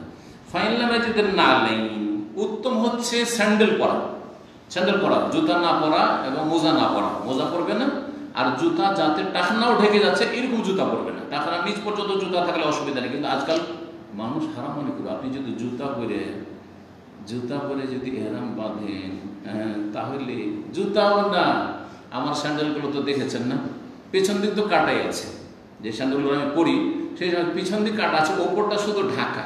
মানে এই যে 5 রিয়ালে যে চপ্পল পাওয়া যায় স্যান্ডেল, ওই রকম নয়, ওপরটা ঢাকা আছে। তাতেই কত যে পাকিস্তানি ইয়ে চলেগা, ইয়া কি পায় নেই, হ্যাঁ বলবে যে এরা হয় জাহেল, আমাকে জাহেল বানিয়ে দিবেন মূর্খ লোকে, আর না হইলে বলবে ওয়াহাবি আছে, আমাদের তরিকা মানেন না, ঠিক না? জি হ্যাঁ, অথচ সে জাহেল। জি হ্যাঁ, রাসূলুল্লাহ ফাইনাল মাজিদের নালেন স্যান্ডেল পেলে ভালো, স্যান্ডেল যেটাতে বাধা আছে, বাধা এইটাকে আমরা বাধা বলে পরেটাকে। জি, আর ওপেন মানে জুতা দিয়ে ওপরটা ঢাকা থাকে, এরকম ঢাকা নাই। জি হ্যাঁ, কিন্তু সামান্য কিছু বেঁধে রাখার জন্য তো ঢাকা থাকবে। এটা স্যান্ডেল নাল। আর হেজা মানে জুতা, হেজা অনুত্তম কিন্তু জায়েজ। স্যান্ডেল যদি না পাই ফালিয়াল বাসিল খুফাইন, তাহলে মুজা পরে, খালি পায়ে কি করে চলবে? পাথরের দেশ, হ্যাঁ মরুভূমির দেশ, হাঁটতে পারবে না। মোজা মানে কি? খুফাইন মানে চামড়ার মোজা পরে হাঁটা যাবে, কয়েক কিলোমিটার হাঁটা যাবে এবং পাকে কষ্ট থেকে বাঁচানো যাবে কুচি পাথর থেকে। তো ফালিয়াল বাসিল খুফাইন, দুটো মোজা পরে নেবে। ওয়ালিয়াক্তাহুমা, তবে মোজা দুটোকে কেটে নেবে টাকনার নিচ পর্যন্ত, হাতে একোনা তাহতাল কাবাইন, যাতে করে 2 টাকনার নিচে চলে আসে, মানে জুতার মতো হয়ে যায়। এ কথা বললেন না যে একবারে কেটে স্যান্ডেল বানিয়ে দিবে, মোজাকে বরং কি বললেন যে টাকনা নিচে করে, তাহলে বুঝা টাকনা অধিকাংশ জুতা বা প্রায় জুতা এই আর্মিদের জুতা ছাড়া আর এই কিছু যারা কিছু কাজ করে, বিল্ডিং লাইনে কাজ করে, অনেকে কিন্তু উঁচা আপনার জুতা পরে ঢাকা থাকে। এরকম যদি না হয় টাকনা নিচ পর্যন্ত জুতা থাকে, তো সেটা পরে এহরাম বাঁধতে কোনো অসুবিধা নেই। স্যান্ডেল উত্তম, নবী সাল্লাল্লাহু আলাইহি ওয়াসাল্লাম স্যান্ডেলে এহরাম বেঁধেছেন আর বলেছেন স্যান্ডেল না পেলে তোমরা জুতাতে অথবা মোজাতেও করতে পারবে, কিন্তু মোজাটাকে কি করবে, কেটে দিবে টাকনা নিচ পর্যন্ত। এই হুকুমটা ছিল হুদাইবিয়ার সন্ধির পরে যে উমরাতুল কাজা করেছেন তখনকার হুকুম এটা, যে মোজা কেটে দিতে হবে টাকনা নিচ পর্যন্ত। পক্ষান্তরে রাসূলুল্লাহ সাল্লাল্লাহু আলাইহি ওয়াসাল্লাম যখন বিদায় হজ করেছিলেন 10ম হিজরিতে, এটা গুরুত্বপূর্ণ একটা মাসলা জেনে রাখতে হবে, তখন যাদের কাছে স্যান্ডেল ছিল না তাদেরকে বললেন তোমরা মোজা পরে নাও, মোজা কাটতে বলেননি, মোজা কাটতে বলেননি। এই জন্য সঠিক মত হচ্ছে গবেষকদের যে আগের হুকুমটি যে মোজা কেটে দিতে হবে টাকনা নিচ পর্যন্ত, এটা মনসুখ হয়ে গেছে বা উত্তম। কিন্তু যার কাছে জুতা স্যান্ডেল নেই, চামড়ার মোজা পরে থাকতে পারে আর টাকনা ঢাকা থাকলেও তার জন্য জায়েজ এবং তাকে কোনো রকম ফিদিয়া দিতে হবে না, ওজর ওঠার জন্য জায়েজ। এই ছিল হাদিস। তো এই হাদিস থেকে অধ্যায়ের সাথে অধ্যায় কিন্তু শুধু জিজ্ঞাসা মোহরম কি পরে বলে দিলি হয়তো যে এজারুন ওয়া রেদাউন, একটা চাদর পরবে আর একটা লুঙ্গি পরবে, এটা বলে দিলি হয়তো। কিন্তু এইভাবে না বললে কি বললেন এটি চলবে না। এক কথায় যেই কাপড়গুলি শরীরের গঠনে তৈরি করা হয়েছে এগুলোকে বলা হচ্ছে আজকালকার ভাষায় সেলাইকৃত পোশাক। কিন্তু কোনো কাপড়ে যদি সেলাই নাও থাকে, একটিও সেলাই নাই, গোটা কাপড়টা আপনার গোটা গায়ের সাথে গায়ের আকারে তৈরি করা হয়েছে, গেঞ্জি টাইপের যেগুলো আছে কোনো সেলাই হয়তো নাই, তাতে যদি সেলাই না থাকে তার মানে জায়েজ। হাফ গেঞ্জি ধরে সেলাই নেই কিন্তু শরীরের গঠনে তৈরি করা হয়েছে গোল করে, আপনার শরীরে ঢুকছে, তো ওইটাই সেলাই না, ওটাই সেলাই করা আছে, সুতো দিয়ে সেলাই করা থাক অথবা কোনো সেলাইয়ের জোর দেখছেন না কিন্তু গোটা শরীরে ঢুকছে, সুতরাং সেটা চলবে না। জি, জাঙ্গিয়া চলবে, আন্ডার প্যান্ট না চলবে না। অনেকে কিন্তু এহরামের নিচে আন্ডার প্যান্ট করে থাকে। আমি এরকম একটা বাংলাদেশি ছেলেকে পেয়েছি, আর সেই এর দিনে আমার 8 তারিখে হজে আমার সাথে ছিল, হিজরা থেকে গিয়েছিল অনেক আগে, 2002-এর কথা বলছি। মাশাআল্লাহ অনেক খেদমত করেছিল, জাযাকাল্লাহ ছেলেটি লেডিস মার্কেটে থাকতো। দেখছি মাগরিব হইতে যাচ্ছে আর দেখছি যে নিচে আন্ডার প্যান্ট করে আছে। আল্লাহ আমাকে জিজ্ঞাসা করে, আমি তুই এলহামের মতো, আমি ওকে রসিকতা করে জিজ্ঞাসা করছি যে এহরাম বেঁধেছ? বলছে হ্যাঁ এহরাম বেঁধেছি। এহরামের নিচে কিছু পরে আছো নাকি? আল্লাহ আমাকে জিজ্ঞাসা করাচ্ছে, আমি তো দেখতে পাই না যে কি পরে আছে না পড়েছে, ভিতরে দেখাও তো যাবে না, মোটা কাপড় তো এহরামে, তুই এহরামের নিচে আবার জাঙ্গিয়া টেঙ্গিয়া পরে আছো নাকি? তো বলছে হ্যাঁ শুধু একটা জাঙ্গিয়া আছে, যে শুধু একটা আন্ডার প্যান্ট আছে। আল্লাহু আকবার, আউযুবিল্লাহ, খুলো খুলো এখনই খুলে দেব। জি হ্যাঁ, আল্লাহু আকবার। তো এই ছিল হাদিস, যেখানে এগুলি করতে পারবে না। আর বাকি যে কোনো কাপড় সেটা সেলাইবিহীন, আর সেটা চাদরের আকারে আর লুঙ্গির আকারে, সেটা বাঙালি লুঙ্গি না, কেরালা টাইপের সাউথ ইন্ডিয়ান লুঙ্গি, মানে খোলা ওপেন লুঙ্গি, সেটা যে কোনোভাবে পরো, সেটা পাতলা পরো মোটা পরো, সেটা নকশাওয়ালা, আজকাল যে হেরামের কাপড় নকশাওয়ালা আসছে, আর আমাদের দেশের থেকে তো সাদা সাদা থান থেকে কেটে নিয়ে চলে আসে, যে কোনো পরো, কোনো অসুবিধা নেই ইনশাআল্লাহ। এখানে আজকের আলোচনা শেষ করছি। ওয়াজাযাকুমুল্লাহু খাইরান। আল্লাহ রাব্বুল আলামিন আমাদেরকে দিন দুনিয়ার সার্বিক কল্যাণ দান করেন, সমস্ত রকম অনিষ্ট বালা মুসিবত থেকে আল্লাহ যেন হেফাজত করেন। সুবহান রাব্বিকা রাব্বিল ইজ্জাতি আম্মা ইয়াসিফুন ওয়া সালামুন আলাল মুরসালিন ওয়ালহামদুলিল্লাহি রাব্বিল আলামিন।